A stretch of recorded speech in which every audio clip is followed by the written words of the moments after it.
తాకట్లో ఉన్న మీ బంగారాన్ని విడిపించి ఆ రోజు ఆన్లైన్ రేటుకి కొంటాం. Sharma gold company. నమస్తే, మీరు చూస్తుంది సుమన్ టీవీ. నేను మీ కీర్తి. నాతో పాటు ప్రముఖ ఆస్ట్రాలజర్ గోరుగుంట్ల సురేష్ బాబు గారు ఉన్నారు. నమస్తే అండి. కీర్తి గారు నమస్కారం అండి. సో సురేష్ గారు, మనం ఉగాది కొత్త సంవత్సరంలోకి కొత్త ఆశలతో, కొత్త కోరికలతో, కొత్త రెక్కలతో అడుగు పెడతా ఉన్నాము. ముఖ్యంగా మనం సింహరాశి వారి గురించి ఈరోజు తెలుసుకోబోతున్నాం కదా. అసలు ఈ కొత్త సంవత్సరం కొత్తగా ఎలా కలిసి రాబోతోంది, ఏం జరగబోతోందో ముందుగా తెలుసుకొని తర్వాత స్టార్ట్ చేద్దాం. సో కీర్తి గారు, మనం ఒక అద్భుతమైన అత్యంత పురాతనమైన మన మహర్షులు ఇచ్చిన ఒక పద్ధతి ద్వారా ఈ రాశి ఫలాలు చేయటం తయారు అవుతుందండి. అంటే జ్యోతిష శాస్త్రంలో చాలా ఉంటాయండి, చాలా కాన్సెప్ట్లు, చాలా టెక్నిక్స్ ఉంటాయి. నార్త్లో కొన్ని, సౌత్లో కొన్ని, కేరళలో కొన్ని. మన ఇండియన్ ఆస్ట్రాలజీని వేరే కంట్రీస్ని అడాప్ట్ చేసుకొని వాళ్ళు మళ్ళీ అప్గ్రేడ్ చేసి మళ్ళీ అది మనం తీసుకొని చాలా ఉందండి. ఇట్స్ ఎప్పటి నుంచో ఉన్న జ్ఞానం అండి. అయితే మనం ఈ రాశి ఫలాలు చెప్పుకునేది, అందులోనూ ఉగాది మంతు రాశి ఫలాలు చెప్పుకునేది, ఈ ఉగాది మంతు రాశి ఫలాల్లో కూడాను మనం చేసే స్టైల్ వచ్చేటప్పటికి ఈ జ్యోతిష శాస్త్రం అత్యంత పురాతనమైన పద్ధతి, the most oldest and traditional. అంటే స్టిల్ ఇప్పటికి మనం చదువుతున్నాం. ఇది విల్ బి దేర్ అండి, ఇది ఇంకా ఇది విల్ బి దేర్ అండి. 1000, 2000 వీ డోంట్ నో. భూమి ఉన్నంత వరకు ఇది ఉంటుంది, ఎప్పటికీ దీన్ని తీసేయలేదు. ఎంత పాతదో మనకు తెలియదు, ఎంత కాలం ఉంటుందో కూడా మనం అంచనా వేయలేం. అంటే వాళ్ళు ఎలా చెప్తారంటే, చాలా మందికి ఇక్కడున్న జనరేషన్స్కి మనకి A+B² అని అంటాము. అందులో అసలు A² ఏంటి, అసలు B² ఏంటి, 2AB ఏంటి, అది అర్థం చేసుకోవాలి. అసలు A² అంటే మన ABCలు రాసి నేర్చుకునేటప్పుడు ఉండదు. ఆ లాజిక్ ఏంటి, అది మన ఆ బిహైండ్ ఉన్న ఆ లాజిక్ని అర్థం చేసుకోకపోతే అది looks like some kind of A foolish statement, ఆ సెంటెన్స్ లాగా ఉంటుందండి. సో అదర్వైజ్ మనకు సంబంధం లేనిది ఇది. A+B మనకి ఏం సంబంధం అండి రియల్ లైఫ్లో. ఈ శాస్త్రాన్ని కూడా, జ్యోతిష శాస్త్రాన్ని మహర్షులు సూత్రాల రూపాల్లో పెట్టారండి. మనం మామూలుగా చూస్తే it looks like A foolish thing, nothing. ఏమది మనకు రియల్ లైఫ్లో ఏం ఉపయోగం దాని ద్వారా? దాని గురించి మనం ఎప్పుడు చదువుకోము, అంత టైం స్పెండ్ చేయము. ఎవరో ఏదో మాట్లాడితే అది నెత్తిన పెట్టుకొని మనం నమ్మము, ఇది వేస్ట్, ఇది మూఢనమ్మకం. ఎందుకంటే దాని గురించి మనకు తెలవకపోవడం అలా ఫీలింగ్ అవుతాం. ఎప్పుడైతే మనం తెలిసి టైం స్పెండ్ చేసేది నిజమా అని ఎప్పుడైతే ఎక్స్ప్లోర్ చేస్తారో అక్కడే వాళ్ళకి తెలుస్తుందండి. నేను ఈ జ్యోతిష శాస్త్రం దగ్గర నేర్చుకున్నప్పుడు నాకు నేర్పిన ఒక వ్యక్తి ఈశ్వర సైంటిస్ట్ అండి. చూడండి హౌ, బికాస్ దీన్ని దేర్ బ్రెయిన్ రీసెర్చ్ బ్రెయిన్స్ అండి. వాళ్ళు రీసెర్చ్ చేస్తారు, ఇది ఎందుకు పెట్టారు, దీని వెనక లాజిక్ ఏంటి, అసలు ఏముంది, మొత్తం స్క్రిప్చర్స్ తీయటం, చదవటం, అర్థం చేసుకోవటం. వాళ్ళు దానికి టైం స్పెండ్ చేసి, పర్సనల్గా నాన్ ప్రొఫెషనల్ టైం స్పెండ్ చేసి వాళ్ళు ఇది ఇంత గొప్పదా అని వాళ్ళు స్క్రూటినీ చేసిన వాళ్ళే ఎవ్వరు కూడా కొట్టివేయరండి. మధ్య అటు ఇటు కాకుండా హాఫ్ నాలెడ్జ్తో ఉన్న వాళ్ళే ప్రాబ్లం అంతా క్రియేట్ చేసేది. సో ఇది మనం చెప్పుకుంటే ఈ సంవత్సరం యొక్క పేరులోనే మనకి దీని ఫలితం అంతా ఉంటుందండి. మనకి లాస్ట్ ఇయర్ క్రోధి నామ సంవత్సరం అని చెప్పుకున్నాం. క్రోధి అంటే కోపం. ఎక్కడ కోపం అండి, నేచర్ మనుషుల మీద కోపం ఉంటుంది. మనం చూసాం కదండి, మనకి సైక్లోన్స్ దగ్గర నుంచి, తర్వాత వాతావరణం దగ్గర నుంచి, రాజుల మధ్య గొడవ, దేశాల మధ్య గొడవ, బాంబులు వేసుకోవటాలు, ఈ న్యూస్లు అంతా ఇవే చూస్తూ ఉండేవాళ్ళం అనమాట. టెర్రరిస్ట్ అటాకులు కానివ్వండి, ఇప్పుడు కాలిఫోర్నియాలో పెద్ద మన కలామిటీస్, ఫైర్ వచ్చేటప్పటికి అన్ని ఇళ్ళని కాలిపోవటము, ఇలా రకరకాలన్నీ జరిగినాయండి. ఏమైనా రాజకీయ పార్టీలు వచ్చేటప్పటికి చాలా రాజకీయ పార్టీలు మారిపోయి ఉన్నాయి, మనం చూస్తున్నాం అనమాట. సో వీటికి సంబంధించిన ఏంటంటే క్రోధింగ్, కోపం, ఒకళ్ళ మీద ఒకళ్ళకి కోపం, మనుషుల మీద మనుషులకి, రాజకీయ పార్టీల మీద పార్టీల కోపం, నేచర్ మీద మనకు కోపం, మనం నేచర్ మీద కోపం, ఇలా ఈ క్రోధంతో గడిచిపోయిందండి. ఈ సంవత్సరం ఏంటంటే దీని పేరు శ్రీ విశ్వవసు నామ సంవత్సరం. శ్రీ అని ఎప్పుడైతే ఉంటుందో అది శుభం, ఐశ్వర్యం అండి. సో దీని పేరే శ్రీ అని పెట్టేసుకున్నాం. అందులో విశ్వవసు నామం, విశ్వం అంటే యూనివర్స్, అంటే బిగ్ కాస్మిక్, ప్రపంచం. సో మన తల పైకెత్తి చూస్తే మొత్తం విశ్వమే. సో ఇప్పటిదాకా మనం ఒకళ్ళ మీద ఒకళ్ళు, నేను మిమ్మల్ని, మీరు నన్ను చూసుకొని మీరు నన్ను హెడ్ చేసుకోవడం కాదు నాయనా, ఒకసారి పైకెత్తి చూడండి, మనం పెద్ద ప్రపంచంలో ఉన్నాము. ఇవి ఎన్నే ఉంటే పక్కన మర్చిపోండి, మన ప్రపంచం చాలా పెద్దది. ఎక్కడైనా మీకు కాకపోతే, నచ్చకపోతే దాన్ని వదిలేసి ముందుకు వెళ్ళిపోండి, డోంట్ స్ట్రక్ దేర్ అన్నట్లుగా ఈ యొక్క సంవత్సరం మనకి ఒక దిశా నిర్దేశం చేసి చూపిస్తుంది. ఆపర్చునిటీస్ చాలా ఉన్నాయి. తర్వాత మనకి వశు అన్నదానికి మీనింగ్ కూడా సంపద అని వస్తుందండి. శ్రీ విశ్వ వశు అంటే యూనివర్స్ అంతా మనకు సంపదమయమే, లేదు అన్న ఫీలింగ్తో ఉండొద్దు. So you dig it, I will give it అన్నట్టుగా. అవునండి. సో ఏమవుతుందంటే ఈ విశ్వంలో ఆపర్చునిటీ చాలా ఉంటుంది, అద్భుతమైన వనరులు ఉంటాయి, అది తీసుకోవాల్సిన బాధ్యత మంది. వస్తే మీ దగ్గర లేదు అన్న ఫీలింగ్ అయితే లేదు, మీకు ఏది కావాలో అంతా ఉంది అన్నదాన్ని కూడా సింబాలిక్ చూపిస్తుంది. ఇంకొకటి ఏమంటే అందమైన అమ్మాయి, వశు అంటే దానికి బ్యూటిఫుల్ యంగ్ గర్ల్ని కూడా రిప్రజెంట్ చేస్తుంది. ఎప్పుడైతే మనకి బ్యూటిఫుల్ యంగ్ గర్ల్ ఉంటే మనం ఎలా ఉంటామండి, it is obligation to everybody, it is enjoy to everybody also. It is also shows like young nature is shows always like progressiveness, optimism. So ఇలా attraction, towards the goals, ఇట్లా అన్నీ మనకు చూపిస్తుంది అనమాట. అందుకని చెప్పేసి ఈ విశ్వనామ సంవత్సరం అంటే ఈ పేరులో ఉన్న విధంగా అందరికీ సంపదలు వచ్చే ఒక మంచి సంవత్సరం అని, ప్రతి ఒక్కళ్ళకి చాలా బ్రాడ్ మైండ్గా ఉండేసి వెల్ యాక్సెప్టెడ్గా ఉండే తత్వం ఎక్కువగా ఉంటుంది. అంతేకాకుండా ప్రతిదానికి అట్రాక్షన్ ఉంటుంది. Okay, how a beautiful girl is attractive to the home, ఇది ఎక్కడ కానీ అక్కడ కానీ. తర్వాత how she so nice and active, ప్రతి ఒక్కరు కూడా అలా ఉంటారు, ప్రతిదీ సృష్టిలో ఉంటుంది అని మనం తెలుసుకోవాలి అని చెప్పేసి మనకు శ్రీ విశ్వనామ సంవత్సరం అంతా అలా ఉంటుంది. సో వెరీ పాజిటివ్, అందులోనూ డౌటే లేదు. తర్వాత వచ్చేటప్పటికి ఈ పేర్లు మనకు ఎలా వచ్చినాయి, చాలా మందికి తెలవని విషయం ఏంటంటే 60 సంవత్సరాలు ఉంటాయండి. నా చిన్నప్పుడు ఎప్పుడు బాగా చదువుకున్నప్పుడు ఉండే ఈ 60 సంవత్సరాలు తెలుగు సంవత్సరాల పేర్లు. మరి ఇప్పుడైతే ఆ టెక్స్ట్ బుక్స్లో ఉన్నాయో లేవో అయితే డౌట్. మా అబ్బాయి టెక్స్ట్ బుక్స్లో చూస్తే ఇప్పటి వరకు లేవు. అందులో 60 సంవత్సరాల పేర్లు, తర్వాత నక్షత్రాల పేర్లు, తర్వాత రాసుల పేర్లు ఇవన్నీ ఉండేవి. చదువుకొని చదువుకొని బై హార్ట్ చేసుకుని ఉండేవాళ్ళం. బట్ ఆ జనరేషన్ పోయిందేమో నాకు తెలిసి అయితే ఇంక ఈ జనరేషన్కి అయితే ఇవి ఉన్నాయో లేదో కూడా తెలియదు. సో మనకి తెలుగులో 60 సంవత్సరాలు ఉంటాయండి. ఈ 60 సంవత్సరాలకి 60 పేర్లు ఉంటాయండి. సో మన హిందూ శాస్త్రంలో ఉన్న బ్యూటీ ఏంటంటేనండి, టయానికి ప్రతి దానికి పేర్లు ఉంటాయండి. ఇప్పుడు మనం ప్రతిరోజు 12 o'clock, 10 o'clock, 5 o'clock ఈ ప్రతి అవర్లకు కూడాను మన జ్యోతిష్ శాస్త్రంలో పేర్లు ఉంటాయండి. ఆ పేరుకు అనుగుణంగా ఆ యాక్టివిటీ ఉంటుంది. అలానే మనకి ఈ సంవత్సరానికి కూడా మనకి ఏంటంటే 60 సంవత్సరాలకి సైకిల్ మారుతూ ఉంటుందండి. ఫస్ట్ మనకి 60 సంవత్సరాల కానీ మళ్ళీ 60 సంవత్సరాలు. అందుకని మనకి అంటే మనిషి యొక్క ఆయుష్ 120 years అయితే ఈ కలియుగం ప్రకారం, మన జ్యోతిష్ శాస్త్రం ప్రకారం 120 years. అయితే ఎప్పుడైతే 60 years కంప్లీట్ అయిపోయింది, అతను ఒక సైకిల్ కంప్లీట్ అయ్యారు కాబట్టి షష్ఠి పూర్తి అయ్యారు. అందుకని 60 సంవత్సరాలు చేసుకుంటారు. మళ్ళీ రెండో సైకిల్ స్టార్ట్ అవుతుంది కాబట్టి ఆ ఫేని అతను లైఫ్ క్రాస్ అయ్యాడు. అందుకని మిడిల్ ఏజ్ అంటారు 60. ఓకే, మిడిల్ ఏజ్ తర్వాత అది డిఫరెంట్ ఇష్యూ అనుకోండి. అయితే ఇప్పుడు మనకి ఈ 60 సంవత్సరాలు ఎలా వచ్చినాయి అంటే మనకి పురాణాల ప్రకారము వీళ్ళ ఈ 60 సంవత్సరాలకు కూడా నారద మహర్షి యొక్క సంతానం అని చెప్తారు. అవునండి. సో వీళ్ళకి నారద మహర్షి తన కొడుకులు యుద్ధానికి వెళ్ళినప్పుడు వాళ్ళందరూ చనిపోతారు. అప్పుడు నారద మహర్షి పుత్ర యొక్క శోకంతో చేసుకుంటాడు.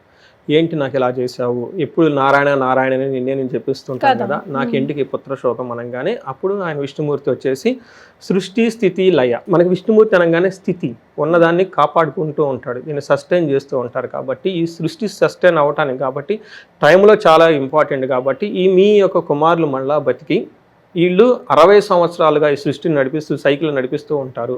ఒక్కొక్క సంవత్సరం వచ్చేటప్పటికి ఒక్కొక్క నీ కుమారుడు రిప్రజెంటేషన్ చేస్తూ ఉంటారు, వాళ్ళ యొక్క తత్వాన్ని ఇందులో బోధిస్తూ ఉంటారు అని చెప్పేసి వరం ఇస్తారండి. అందుకని చెప్పేసి ఇప్పుడు మనం చేసే ఈ 60 సంవత్సరాలు కూడాను నారద మహర్షి యొక్క కుమారుల యొక్క పేరు, వాళ్ళ యొక్క తత్వం ఇక్కడ ఉంటుంది. సో ఇదంతా మనకి సస్టైనబిలిటీ అంటే మనం పుట్టాం కాబట్టి ఉన్నంత వరకు మనం ఎలా ఉండాలి, హ్యాపీగా, ఉత్సాహంగా, తర్వాత ఆనందభరితంగా, శోభాయమయంగా ఉండాలి.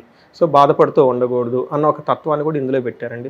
వాళ్ళకి మనకి క్లూస్ ఇస్తారు, ఈ టైంలో ఇలా ఉంటుంది, ఈ టైంలో ఇలా ఉంటుంది, మీరు జాగ్రత్తగా మెంటల్గా ప్రిపేర్ అయ్యి చక్కగా ముందుకెళ్ళండి అని.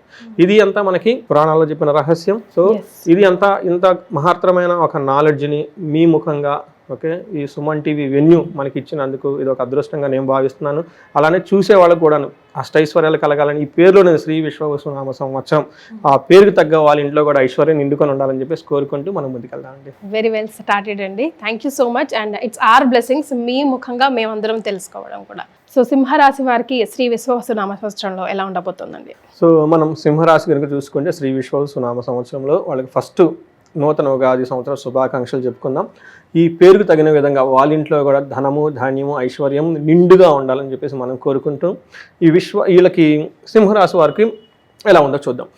ఫస్ట్ నక్షత్రాలు కనుక చూసుకుంటే వీళ్ళకి మకా 1, 2, 3, 4 పాదాలు, పుబ్బ 1, 2, 3, 4 పాదాలు, ఉత్తర ఫస్ట్ పాదం అంతా మనకి సింహరాశిలో ఉంటారు. అయితే మనకి పేరు బలం కనుక చూసుకుంటే వీళ్ళకి మా, మీ, ము, మే, మో, టా, టీ, టు, టే ఈ అక్షరాలు ఇదే పేరుతో ఉన్న మోరార్ల సౌండ్ పేర్లు అంతా కూడా మనకి సింహరాశి కింద వస్తారు. అయితే మనకి కందాయ ఫలాలు, ఆదాయం ఎలా ఉంటుంది, రాజపూజ్యం ఎలా ఉంటుందో తెలుసుకున్న ఒక యూనిక్నెస్ మనకు ఈ ఉగాది ఫలాల్లోనే ఉందండి. బ్యూటీ వేరే ఎక్కడా లేదండి అది. అందులో మనం వెరీ లక్కీ అండి. మనకి తెలుగు రాష్ట్రాలు కాకుండా కర్ణాటకలో కూడాను ఇదే సిస్టాన్ని ఫాలో అవుతారు. కొంత పార్ట్ ఆఫ్ కేరళలో కూడా ఇదే సిస్టాన్ని ఫాలో అవుతారు. ఒక సింపుల్ న్యూమరిక్స్తో మనం ఎంటైర్ మొత్తం సమరీ ముందుగానే తెలుసుకోవచ్చు. కార్ నడిపే వాళ్ళకి డాష్ బోర్డులు అన్ని తెలుసుకున్నట్లు తెలుసుకోవచ్చు. ఇందులో మనకి ఆదాయము, వ్యయము, రాజ్యపూజ్యము, అవమానం చెప్తూ ఉంటారు. ఇలా చూడండి, ఆదాయం 11, వ్యయం కూడా 11 అమ్మో అంటే సమానంగా ఉంటుంది.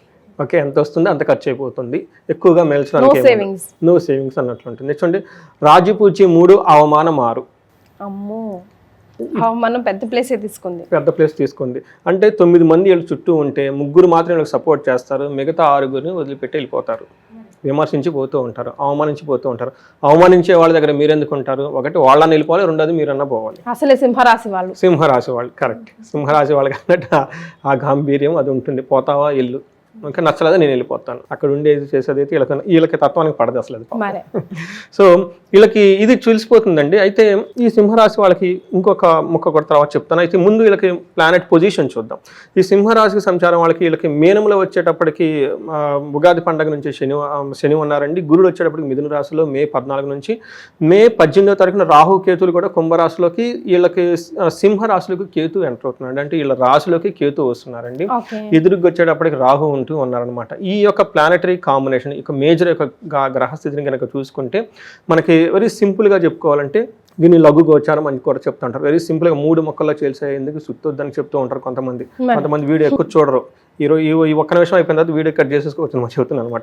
ఇందులో ఈ లఘు గోచారం సూక్ష్మ గోచారం కనుక చూసుకుంటే వీళ్ళకి 8th హౌస్లో శని, 11th హౌస్లో గురు, తర్వాత రాహు కేతులు 7th హౌస్ 1st హౌస్లో ఉండటం వల్ల మనకేం చెప్తారంటే మహర్షులు స్వల్ప దుఃఖానిచనీయం, స్థాన ప్రాప్తి, వాదం, హాని అని చెప్తారు. ఈ 4 ముక్కలని మొత్తం చెప్పేస్తారు. ఫస్ట్ ఏంటంటే 7వ ఇంట్లో రాహు ఉండటం వల్ల వాదం, ఒక ఆర్గ్యుమెంట్లు జరిగే అవకాశం ఎక్కువగా ఉంటుంది. తర్వాత కేతు 1st ఇంట్లో ఉండటం వల్ల హాని జరిగే అవకాశం ఎక్కువగా ఉంటుంది. అది కూడాను ఒక బాధ కానివ్వండి, ఏదైనా విషయంలో లాస్ కోల్పోయే అవకాశం ఎక్కువగా ఉంటుంది వాళ్ళకి. ఎందుకంటే బట్ ఆధ్యాత్మికంగా అయితే ఎక్కువ ఉంటారు అనమాట. వీళ్ళకి గురువు వచ్చేటప్పటికి ఈసారి యాక్చువల్గా వీళ్ళకి చాలా ధనాన్ని, తర్వాత స్థానాన్ని, స్టేటస్ని తీసుకురావాల్సిన గురువు వీళ్ళు న్యూట్రల్గా ఉంటారండి. ఇది ఒకటి బాగా ఆలోచించాల్సింది అనమాట.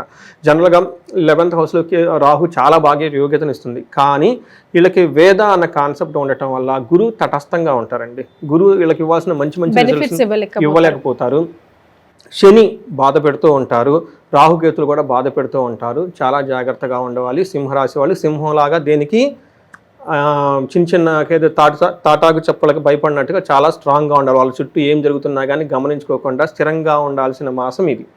అయితే ఎందుకు ఈ మాట చెప్తున్నాను అంటే వీళ్ళకి శని మాసం ఎక్కడ సంవత్సరమేగా ఈ సంవత్సరం కరెక్ట్. సో ఈ శని వీళ్ళకి 8th హౌస్లో ఉండటంతో దీన్ని అష్టమ శని అంటారండి. అష్టమ శని వచ్చేటప్పటికి చాలా ఇబ్బందులు పెడుతూ ఉందండి.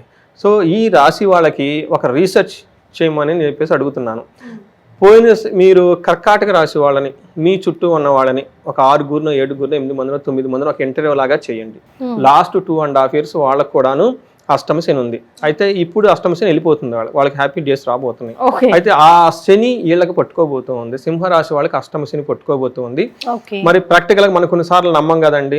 అందుకని చెప్పేసి రియలిస్టిక్ గా మీకు తెలిసిన పక్కన వాళ్ళల్లో ఫ్రెండ్స్ లో ఎవరైనా గనక కర్కాటక రాశి వాళ్ళు ఉంటే ఒక 6 7 ఒక ఇంటర్వ్యూ లాగా చేసేసి ఫీడ్బ్యాక్ తీసుకోండి.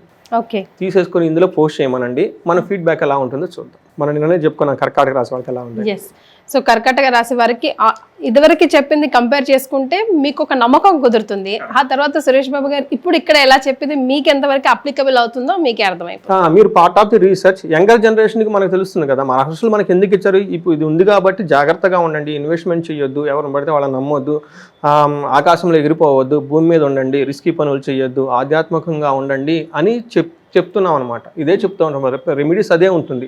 ఇది ప్రాబ్లం ఉంది కాబట్టి ఇది చేస్తే లైఫ్ స్మూత్గా ఉంటుంది. ఇది తెలవకపోతే బ్లైండ్గా వెళ్ళిపోయేసి ఇబ్బందులు పడిపోయేసి డబ్బులు కోల్పోయి టైం కోల్పోయి మానసిక ఒత్తిడి ఎంత అండి అది లైఫ్ ఈజ్ వెరీ ఇంపార్టెంట్ అండి. మనం మిస్టేకులు చేసుకుంటూ పోతే లైఫ్లో ఏం ఎంజాయ్ చేస్తాము. అందుకని వీళ్ళకి రియల్ టైం ప్రూఫ్ కావాలంటేనండి వాళ్ళ చుట్టూ ఉన్న ఒక 10 మందినో 6 7 కర్కాటక రాశి వాళ్ళకి అడిగి లాస్ట్ 2.5 years మీకు అష్టమ శని నడుస్తుంది, ఈ ప్రాబ్లమ్స్ మీరు ఫేస్ చేస్తారా లేదా అని చెప్పేసి రీసెర్చ్ లాగా చేసేసి ఇందులో పెట్టేశారు అనుకోండి, వాట్సాప్లోనూ వాటిలోనూ లేకుంటే మన కామెంట్స్లో చూసేవాళ్ళు చూసేసి ప్రికాషన్స్ తీసుకుంటారండి. అందుకని మనకి మహర్షులు మనకి ఏం చెప్తారంటే సహనాభవతు సహ వీర్యం కరవావహై. దాని మీనింగ్ ఏంటంటే లెట్ us do together. ఏది చేసిన సహా మీన్స్ టుగెదర్ అండి. ఓకే, మనం ఒకళ్ళనొకళ్ళు రక్షించుకోవాలి, ఒకళ్ళనొకళ్ళు కాపాడుకోవాలి, అందరం కలిసి ముందుకెళ్ళాలి, ఎక్కడ ఫైట్ చేసుకోకూడదు అన్నదే మన యొక్క హిందూ యొక్క ఫిలాసఫీ, వేదాల యొక్క ఫిలాసఫీ.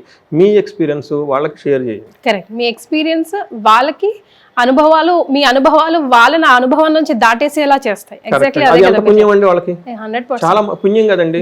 మనకి మంచి పని చేయాలంటే ఇదొక మంచి పుణ్యం. అందులోనే సింహరాశి వాళ్ళకి ఈ పని చేస్తే ఇంకా కలిసి వస్తుంది. ఎందుకంటే సింహరాశిలో ఒక రెమెడీ ఏంటంటే అష్టమ శని వాళ్ళకి, శని వచ్చేటప్పటికి మనకి వృద్ధుడండి. శనికి సేవ చేయటం చాలా ఇష్టం. అంటే మనకి దేవతలకు ఒక్కొక్కటి అంటే చాలా ఇష్టం అండి. అందులోనూ శనికి సేవ అంటే భలే ఇష్టం. టెంపుల్లో సేవ చేయటం, అనాథులకు సేవ చేయటము, తర్వాత ఎక్కడికి వెళ్ళినా కానీ సేవా భావంతో కనుక శనికి బలి నచ్చుతుంది. అందుకని చెప్పేసి మీరు యాన్షియంట్ స్క్రిప్చర్స్ గురించి వర్క్ చేసి, మహర్షుల జ్ఞానాన్ని గురించి వర్క్ చేసి, దానికి సంబంధించిన రీసెర్చ్ చేసి, వేరే వాళ్ళకి వాళ్ళ మైండ్ని అప్లిఫ్ట్ చేసి వాళ్ళ గైడెన్స్ కూడా ఒక సేవ. సో ఇది వాళ్ళకి పార్ట్ ఆఫ్ రెమెడీస్ కూడా. ఇలా మహర్షుల యొక్క జ్ఞానాన్ని అందరికీ పంచుకోవటం, చూసుకోవటం, ఆధ్యాత్మిక గురించి మాట్లాడటం కూడా ఒక రెమెడీ వాళ్ళకి. సో సింహరాశి వాళ్ళకి ఈ ఎక్సర్సైజ్ చేస్తే చాలా ఇది ఒక రెమెడీ కూడా అవుతుంది అనమాట. ప్లస్ వాళ్ళకి వాస్తవం కూడా తెలుస్తుంది అనమాట. సో వీళ్ళకి అష్టమంలో కనుక శని ఉంటే ఏం చెప్తారంటే మన మహర్షులు, నానా కార్య విరోధచ్చ వ్యాధి పీడాం ధనక్షయం అపమృత్యు భయం ప్రాప్తి రష్టమస్తే శనో భవేత్ అని మనకు చెప్తూ ఉంటారు మహర్షులు. సంస్కృతంలో ఏం చెప్తారంటే నానా కార్య విరోధచ్చ అంటే ఏ పని చేసినా కానీ ఆ పనిలో గొడవలు వస్తాయి. ఓకే. సో అందుకని అప్పటిదాకా బాగున్న భార్యాభర్తలు కొట్టుకోవటం, అప్పటిదాకా పార్ట్నర్స్ చక్కగా బిజినెస్ చేసిన వాళ్ళు గొడవలు పట్టము, అప్పటిదాకా బాస్కి ఎంప్లాయీస్ బాగున్న వాళ్ళ మధ్య గొడవలు రావటము, లేదంటే వీళ్ళు ఒక బిజినెస్ కనుక స్టార్ట్ చేసి వీళ్ళకి కస్టమర్స్కి గొడవ రావటం, ఇలా వచ్చేస్తూ ఉంటాయి. వ్యాధి పీడం, దీనితో పాటు వీళ్ళకి వ్యాధి ప్రాబ్లం కూడా అవుతుంది. ధనక్షయం, ధనం అనేది వీళ్ళు కరిగిపోతూ ఉంటుంది. ఇప్పటిదాకా వచ్చే ధనం ఫస్ట్ రాదు, వీళ్ళు ధనము కూడబెట్టుకున్నది కూడా పోయే అవకాశం ఎక్కువగా ఉంటుంది. అందుకని ఇన్వెస్ట్మెంట్లు చేయటము, పెద్ద ఇన్వెస్ట్మెంట్లు చేయటము, తర్వాత ధనానికి హెవీగా ఇన్వెస్ట్ చేయటము, వేరే వాళ్ళని నమ్మి డబ్బు ఇవ్వటము, ఇలాంటి పనులు చేస్తే ఆ ధనం మీకు రాదు, రిలేషన్షిప్ పోతుంది, మీరు వేరే అప్పులు చేసి మళ్ళీ వడ్డీలు కట్టలేక లైఫ్ అంతా పాడైపోతుంది. చాలా కేర్ఫుల్గా ఉండాలి. అందుకని సింహరాశి వాళ్ళు, మీ కొలీగ్స్ ఎవరైనా కానీ కర్కాటక రాశి వాళ్ళు ఉంటే ఫస్ట్ పోయేసి ఇంటర్వ్యూ చేసేసుకోండి. తర్వాత అపమృత్యు భయం, వీళ్ళకి అయ్యో మనం ఉంటామో పోతామో అన్న భీతి ఉంటుందండి. అది చాలా డేంజర్ అండి.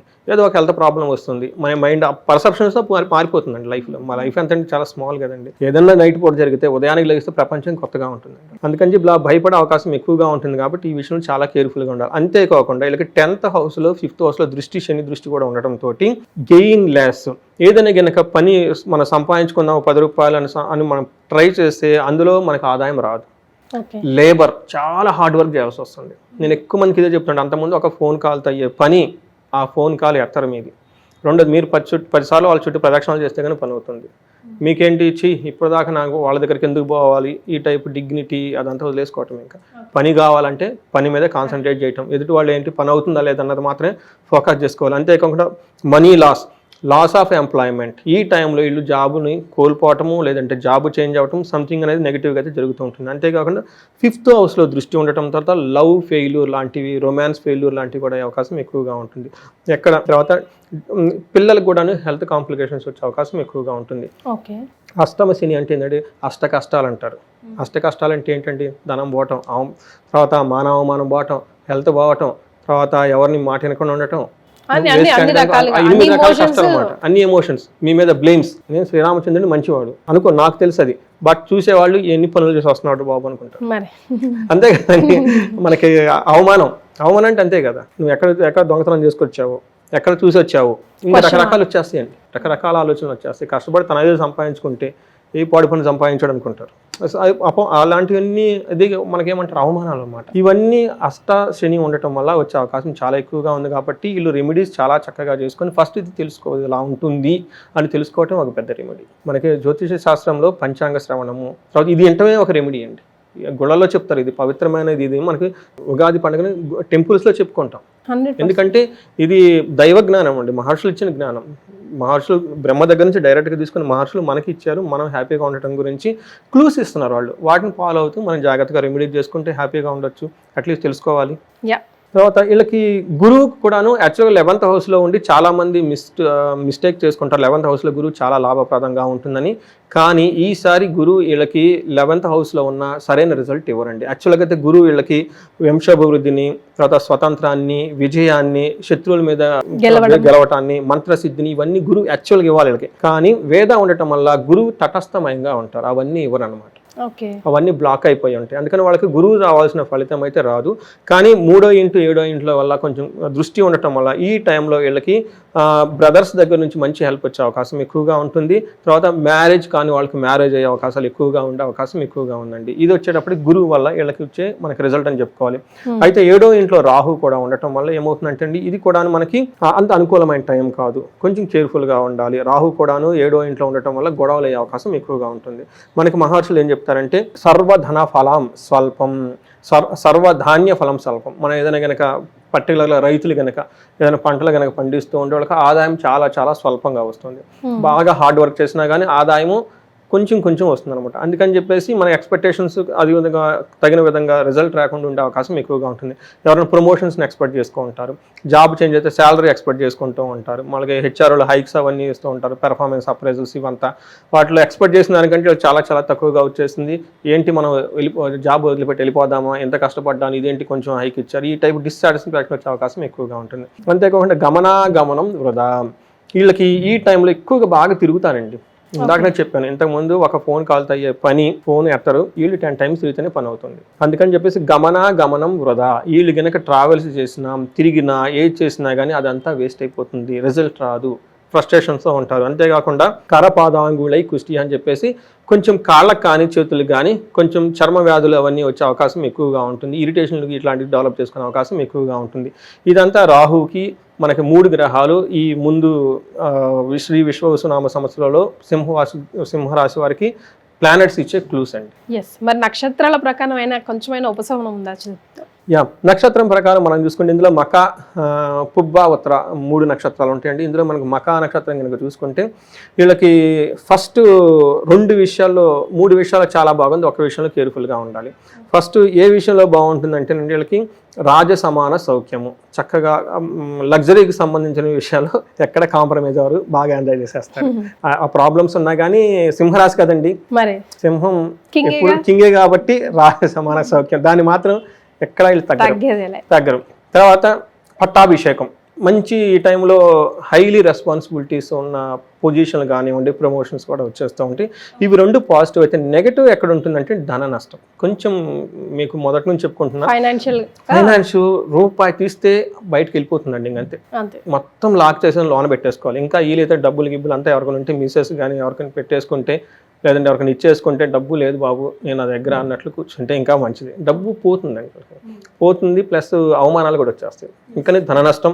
తర్వాత భయం ఎందుకు వస్తుందంటేనండి, శని వల్ల భయం వస్తుందండి. అయ్యో ప్రతిదీ పోతుంది ఏంటి, ఎప్పటిదాకా నేను చాలా సహజంగా కదండి ఒక ఫ్లోలో వెళ్ళిపోతున్నా, నేను ఎందుకు ఆగిపోయాను, ఏమవుతుంది అని భయపడే అవకాశం ఎక్కువగా ఉంటుంది. ఇవి 2 ప్లస్ పాయింట్లు, 2 మైనస్ పాయింట్లు ఉన్నాయి. తర్వాత వచ్చేప్పటికి పూర్వ పాల్గొని నక్షత్రం వీళ్ళకి రాజసమాన సౌఖ్యం చక్కగా ఉంటుంది, ధనవృద్ధి ఉంటుంది, పట్టాభిషేకం ఉంటుంది. 2 విషయాల్లో కేర్ఫుల్గా ఉండాలండి. వీళ్ళు ఏప్రిల్ 10th వరకు వీళ్ళు తలపెట్టిన ఒక పని కానీ ప్రాజెక్ట్ కానీ రిజల్ట్ రాకుండా ఆగిపోయి కొలాప్స్ అయ్యే ప్రాబ్లం ఉంది. క్రైసిస్లోకి వెళ్ళిపోతారు. వీళ్ళు మరణ తుల్యం అంటారు అనమాట. అంటే వీళ్ళు చనిపోతారని కాదు, శారీరకంగా వీళ్ళ థాట్స్ కానీ వీళ్ళు కనిపెట్టిన వర్క్ కానీ దాంట్లో రిజల్ట్ లేక క్లోజ్ డౌన్ చేసేద్దాం, షట్ డౌన్ చేసేద్దాం, రిలేషన్షిప్ కూడా ఇది వర్కౌట్ అవ్వట్లేదు, బ్రేక్ చేసేసుకుందాం, ఈ టైప్ ఆలోచనలు ఎక్కువ వచ్చేస్తాయి అనమాట. మరణ తుల్యం అని చెప్తారు. అంటే భయపడే అవకాశం కూడా ఎక్కువగా ఉంటుంది. శని వల్ల చాలా భయపడే అవకాశం ఎక్కువగా ఉంటుంది. అదే ఉత్తర పాల్గొని నక్షత్రం వీళ్ళకి కూడాను మరణ తుల్యం, ఇందాక చెప్పిన విధంగా రాజసమాన సౌఖ్యము,